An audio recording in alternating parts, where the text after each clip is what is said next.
Produtora Aqui Luz apresenta Santos Dumont, o homem que nos deu asas. Websérie Contos da Nossa História.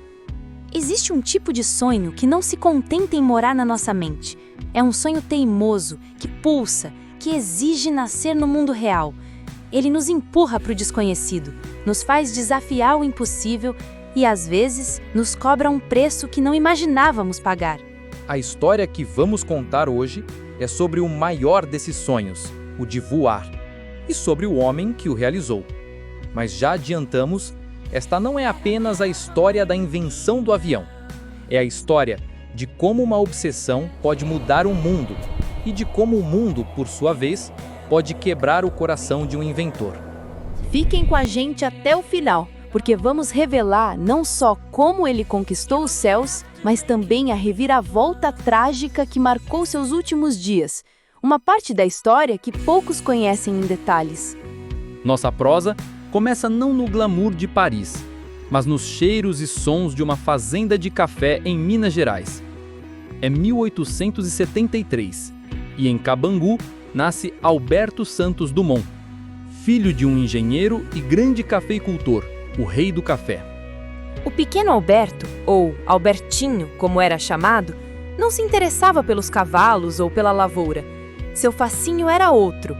Ele passava horas observando as máquinas da fazenda, os locomóveis a vapor, os trilhos que cortavam a plantação. Ele via ali uma dança de engrenagens, pistões e força. Eram para ele monstros mecânicos cheios de vida. Mas seu olhar se desviava constantemente das máquinas para o céu. Um céu imenso, azul e, na sua visão de menino, desesperadamente vazio. Ele observava os pássaros e se perguntava: por que nós, humanos, estamos presos ao chão? Essa pergunta encontrou um grande parceiro, o escritor francês Júlio Verne. Alberto devorava seus livros de aventura, da Terra à Lua, 20.000 léguas submarinas. Para ele, aquilo não era ficção, era um mapa do que era possível. E se Verne podia imaginar homens voando, ele, Alberto, poderia construir.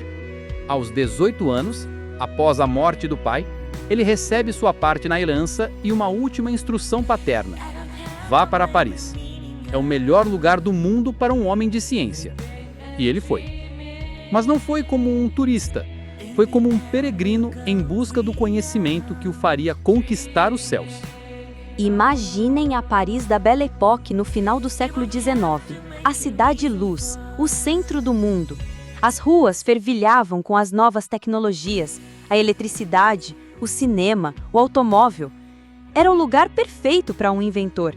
Alberto mergulhou nos estudos: física, mecânica, química, eletricidade. Ele queria dominar as regras do mundo para poder finalmente desafiá-las. Seu primeiro passo rumo ao céu foi através dos balões. Mas ele não queria ser apenas um passageiro do vento. Ele queria ser o piloto de seu próprio destino. Começou a projetar balões dirigíveis, menores, mais ágeis e, o mais importante, com motor.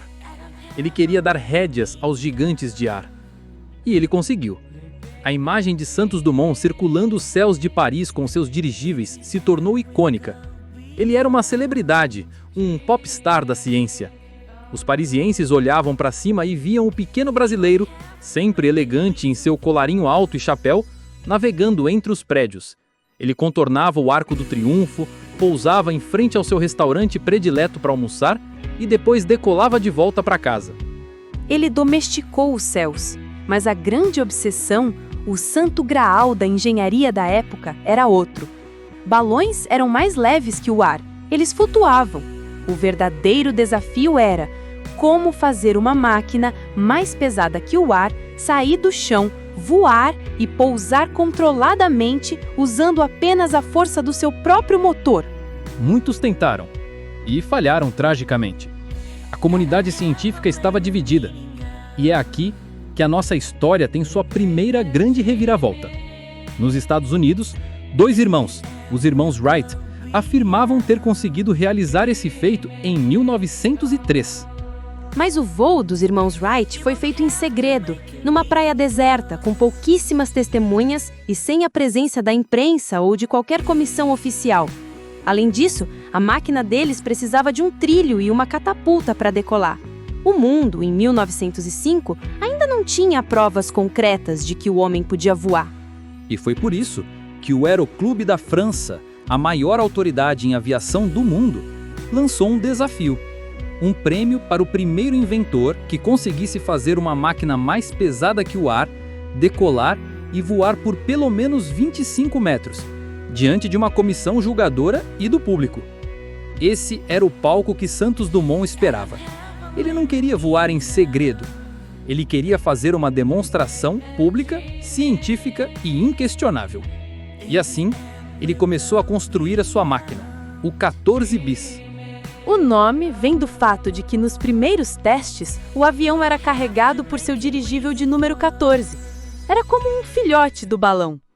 A aparência do 14 bis era estranha, quase um inseto gigante, feito de bambu, seda japonesa e finíssimos fios de piano, com as asas na frente e o leme atrás. Parecia que ia voar ao contrário. A imprensa o chamava de pato bizarro. Os primeiros testes foram frustrantes. Pequenos saltos, quedas, peças quebradas. A cada tentativa, a multidão que se reunia em Paris para assistir ia embora com um misto de pena e zombaria. Mas Santos Dumont não desistia. A cada falha, ele voltava para sua oficina, redesenhava uma peça, ajustava um ângulo. Ele era metódico, incansável. Até que chegou o dia, 23 de outubro de 1906. O campo de Bagatelle, em Paris, estava lotado. Juízes do Aeroclube, jornalistas do mundo inteiro, curiosos. O 14 bis, com o seu motor Antoinette de 50 cavalos, barulhento e fumegante, se posicionou. Santos Dumont, em pé em seu questo de vime, acelerou. A máquina correu pela grama, por 10, 20, 30 metros, e então, o milagre. As rodas deixaram o chão. O 14 bis se ergueu. Ele voou por 60 metros, a uma altura de quase 3 metros, diante de uma multidão em êxtase. Ele pousou suavemente. O silêncio da descrença foi quebrado por uma explosão de aplausos, gritos e chapéus jogados para o ar. Naquele dia, pela primeira vez na história, sob o olhar do mundo, foi provado que o homem podia voar. A notícia correu o planeta. Santos Dumont se tornou, sem dúvida, o homem mais famoso do mundo. O pai da aviação. E, fiel aos seus ideais, ele não patenteou o avião. Ele publicou os projetos em revistas científicas. Ele acreditava que voar era um presente para a humanidade, uma ferramenta para unir os povos, para acabar com as fronteiras. Ele sonhava com um futuro onde as pessoas pudessem viajar pelos céus, se conhecer, se entender. Mas o coração de um inventor é, muitas vezes, um coração idealista. E aqui, a nossa história entra em sua segunda, e mais trágica, reviravolta. Em 1914, a Primeira Guerra Mundial explodiu na Europa, e a invenção que nasceu para unir foi rapidamente transformada na mais nova e terrível arma de guerra.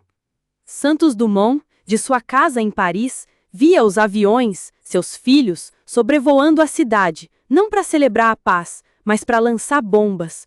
Ver sua criação sendo usada para matar, para destruir, foi um golpe profundo em sua alma. A sua saúde ficou mais frágil e ele se recolheu. O homem que deu asas à humanidade sentiu o peso do mundo em seus ombros. Ele retornou ao Brasil nos anos seguintes, sempre aclamado. Mas a história de Santos Dumont não deve ser definida por essa dor.